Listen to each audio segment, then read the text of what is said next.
Bien, señores, recuerdan ustedes que ayer hablábamos sobre el tema de la discrepancia que hay sobre la ley de exoneración de los productos que afectan, ¿verdad?, la producción local y la inflación y los esfuerzos del gobierno de lograr controlar la inflación mediante esas exoneraciones.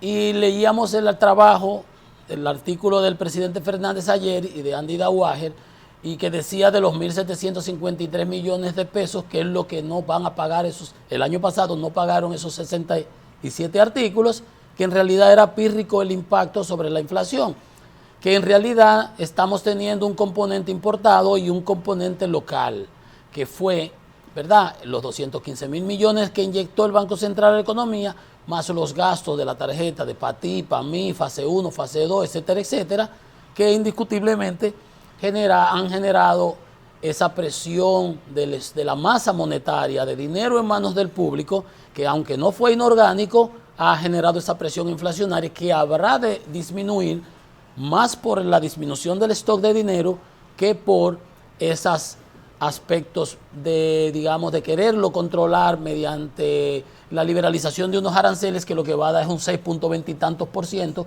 y que al índice de precios al consumidor, a la inflación, lo que le va a bajar es 0.45%, de 8.98 que estuvo a febrero, estuvo en febrero, a 8.53, nada. Pero que decíamos que no está mal, porque es que hubo que tomar esas medidas para enfrentar la crisis del COVID, tanto para el sector productivo, que fue lo que hizo el Banco Central, que tú pudieras decir, bueno, ese dinero se fue, nada más que se quedó en los ricos, y eso es otro tema. Pero el del gobierno fue a compensar las pérdidas de ingresos de los sitios que cerraron. Le daban 7,000 pesos, le daban 5,000, al que le ganaba 30, obviamente quedó en olla, pero el que no recibía nada, recibió 5, 7, y esos demandaron. Y ese es el problema. Ya lo habíamos vivido antes, pero decíamos que eso no estaba mal, eso había que hacerlo. Miren, ve. Entonces, que usted, yo aprendí le oí esta frase a don Mario Rid Vitini, que Dios lo tenga en gloria, a quien le agradezco. Cuando llegué al país me recomendó mi primer empleo llegando del exterior. Él era consultor jurídico del gobierno del presidente Balaguer, y me mandó ahí a Coener, a mi amigo Oscar Lamarche, le tengo un gran cariño, el ingeniero Lamarche. Y ahí trabajé yo en Coener, me estrené acabando de llegar al país, nuevecito, muy jovencito ahí. No, sí, jovencito, claro, con 25 años. Y entonces él decía algo, hay que hacer lo que se tiene que hacer, aunque al hacerlo se quede debiendo lo que se haga. No es un galimatías, no es un, ¿verdad? O sea, que uno tiene que hacer lo que tiene que hacer, las cosas, y no importa el costo de lo que haya que hacer, porque hay que hacerlo, corresponde. Y eso pasa con ese dinero que el gobierno destinó para la fase 1, fase 2, y hoy generan inflación. No es pelear con los molinos de viento, porque lo que hay que reducir el stock de dinero, porque eso había que hacerlo. Mira, hay un trabajo del Ministerio de Economía y Planificación de esta administración que dice que la pobreza subió hasta el 23.85% en la República Dominicana en este año que pasó, 21. Pasó de 23.36 a 23.85. Aumentó 0.49%. Tú me dices, pero fue un chin. Bueno, no es un chin, porque de 23 a 24, o sea, tenemos un cuarto de la población que vive en pobreza monetaria, que no produce lo suficiente para cubrir sus gastos más perentorios. Dice que la pobreza extrema registró una reducción de 0.45. Uno 0.49, el otro 0.45. Lo importante es que la pobreza monetaria tiene que ver con el ingreso de las personas, que disminuyó en 3,83 por la inflación de 8.98.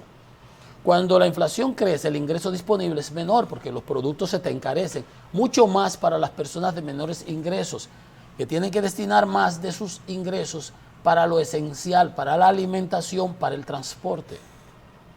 Entonces, a donde quiero llegar es que dice ese mismo estudio que para el 2021 la tasa de pobreza general se hubiese situado en 26.72 en lugar de 23, de no ser por efecto de las transferencias monetarias. El dinero que dio el gobierno para ti, para mí, que a la clase media no nos dio un chele. Yo no he visto un colorado de esos.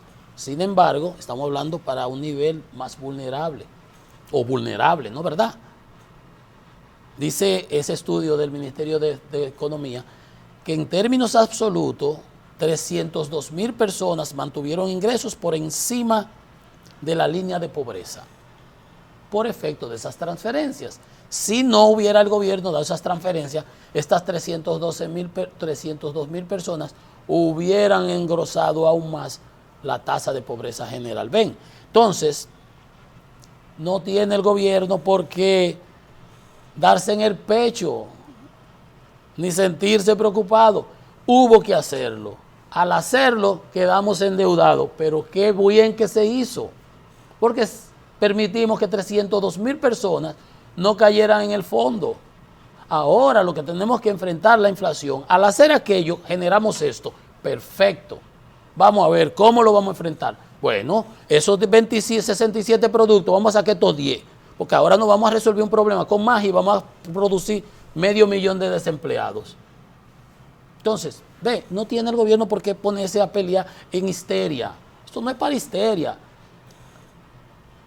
Aquí que hablamos tanto de Rusia, ahora con el problema, cuando se creó lo que hoy la FSB, que es el Servicio de Inteligencia Militar de Rusia, lo que antes era KGB, antes de ser KGB se llamaba la Checa, cuando se creó en el 18 con Lenin, Chresvichaya Comisia era Checa.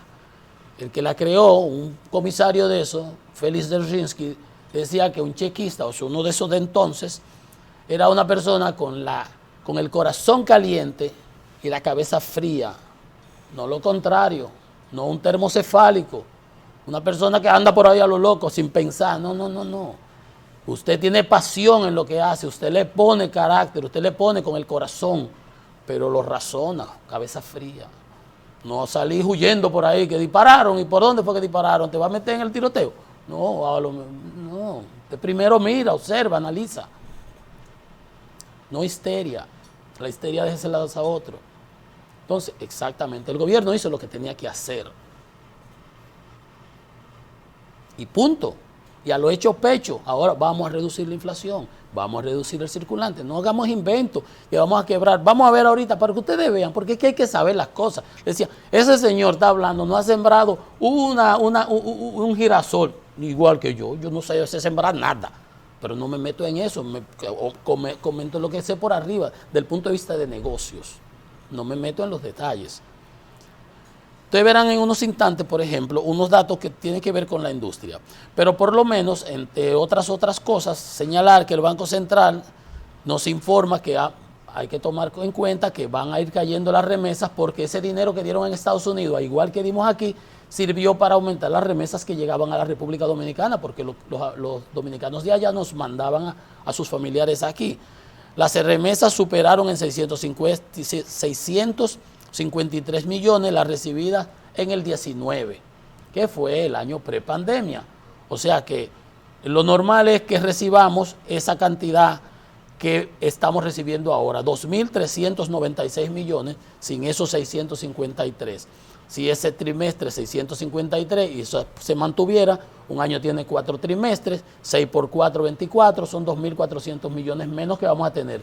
Si llegamos a 10,000 más o menos, un número redondo, el año pasado, asumamos que en este vamos a recibir unos 7.500, que está muy bien, pero no nos acostumbremos a la cantidad de remesas que vinieron entonces, porque aquellas vinieron porque el gobierno de Estados Unidos aumentó el gasto, como lo hicimos nosotros, y a ellos tienen inflación de 7,5, cuando su inflación normal es de 2. Fíjense que la meta de nosotros es 4. En Estados Unidos es 2 la meta, en nosotros es 4. Y ahora ellos tienen 7.5, nosotros casi 9. Pero por la situación del excedente monetario, no busquemos fantasmas donde no hay. En el mes de marzo, las remesas sumaron 881 millones, 10.7 menos que el marzo del año pasado. A eso es que tenemos que acostumbrarnos. Y por consiguiente, también saber que no podemos apoyar al sector productivo de manera permanente con una apreciación del tipo de cambio que subió a 4.3, la apreciación del peso dominicano, porque nosotros necesitamos exportar. ¿Exportar para qué?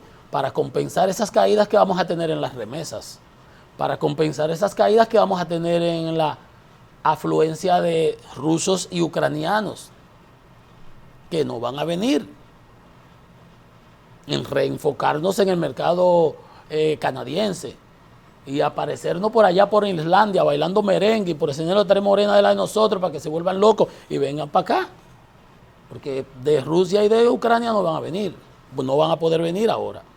Entonces tenemos reserva de 14.600 millones, un 13.6% del producto, perfecto para 7 meses de importaciones. Mientras tenemos ese colchón, tenemos que accionar de una manera racional, eficiente, y hacer las cosas para que nos permitan capear este temporal. Por ejemplo, ayer el petróleo bajó un 4%, bajó a 94,29. Está bien, es un respiro para el gobierno que ha venido asumiéndolo, ya va casi como 7.000 millones. Pero eso viene por el confinamiento que hay en Shanghái, por los 120 millones de barriles que se van a inyectar de las reservas estratégicas de los países, liderados por los Estados Unidos, al mercado. Entonces, todas esas cosas hay que irlas metiendo, como cuando tú vas a un consomé, que tú lo envuelves todo ahí, lo bate.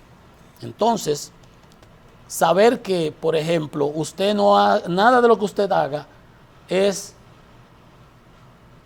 como ustedes recuerdan que decían que el difunto Michael Jackson dormía en una cámara de que, pero como con oxígeno y que sí o qué. Nosotros vivimos aquí en el mundo. Nada de eso es aislado. Todo lo que usted haga tiene sus consecuencias. Y lo que no haga también. Porque en finanzas nos enseñan a nosotros que el no hacer nada es también tomar una posición. Cuando venimos con un poco, tanto del arroz, para que ustedes conozcan un poquito de eso que estamos hablando, del hacer o proteger o desproteger el sector productivo nacional y su impacto. Esto es Economía y Mercado, venimos en breve con más.